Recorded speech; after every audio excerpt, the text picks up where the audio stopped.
love my skin.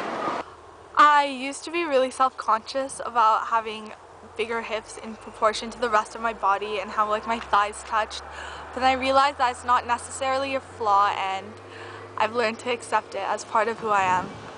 I hate not having a specific religion, but it just makes me accepting of other people's faiths.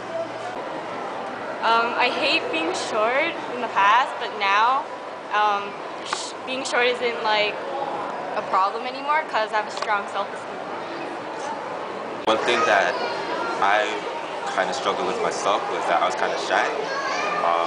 I'm trying to work on that now, but I missed a lot of opportunities because of my shyness, so that's all it is. A year ago, I chopped off all my hair. It's something I've been wanting to do for a while, but it's amazing how differently people treat you when you're a woman who has their hair. Every guy who came up to me would say things like, "Why did you do that to yourself? You know how ugly you are. You're not feminine anymore." People call me butch, call me a lesbian. But then for every person who insulted me, there's always someone else who said how brave I was. Every girl who wanted to do that, so once you learn to sort of accept it, and it's okay. I used to wish I was a big, tall, muscly man, because then I could do a lot of things and lift things and be really cool. But I got over that because I realized being small and scrappy and funny makes me have a really good personality, and everybody likes me that way, so it's cool. That I hated being by myself. I had a child when I was 24 and a half years old.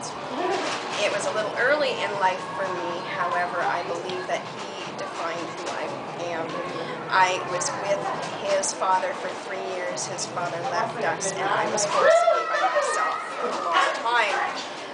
At days at a time when my son would be going to visit his father, and I learned who I was, and I learned that I am okay with being who I am. And that was probably one of my biggest revelations in life, is that I learned to be okay with the person that I have become. And I'm very happy about that. I used to be a size small and I couldn't accept the fact that I was a bigger size, but now it's okay, everybody gets bigger over time. Not everybody stays the same size. I hated to have to move schools, but I learned to accept that I'll make new friends and learn new stuff at different schools. So then it was a good thing? I guess so. I'm very self-conscious about my chubby face, but now I learned to embrace it because I smile a lot, and that's because I'm very happy all the time. My name is Akia, and I'm not sure if you could tell, but I'm gay. And I used to hate living in my own skin, just because it was so different, it was so uncomfortable. Now I realize that my skin is a good place to be, because it's something that I'm not. I'm not my skin, I'm not my color, I'm not my nail polish. I'm underneath all of that. I'm something deeper. I'm something that no one can touch. And so now living in my skin is something that it's not really a choice anymore to do. It's something I'm happy to do. It's something I feel free to be and to act on. And why do we beat ourselves up about things to live my life? Why do we magnify these flaws?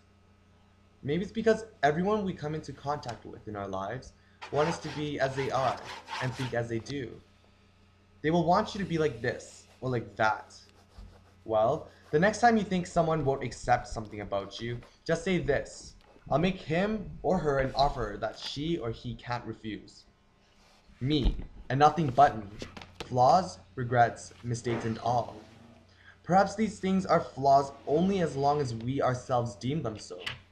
Perhaps it is not that we need the acceptance of the world in order to accept ourselves. Perhaps we must first accept ourselves in order for the world to accept us.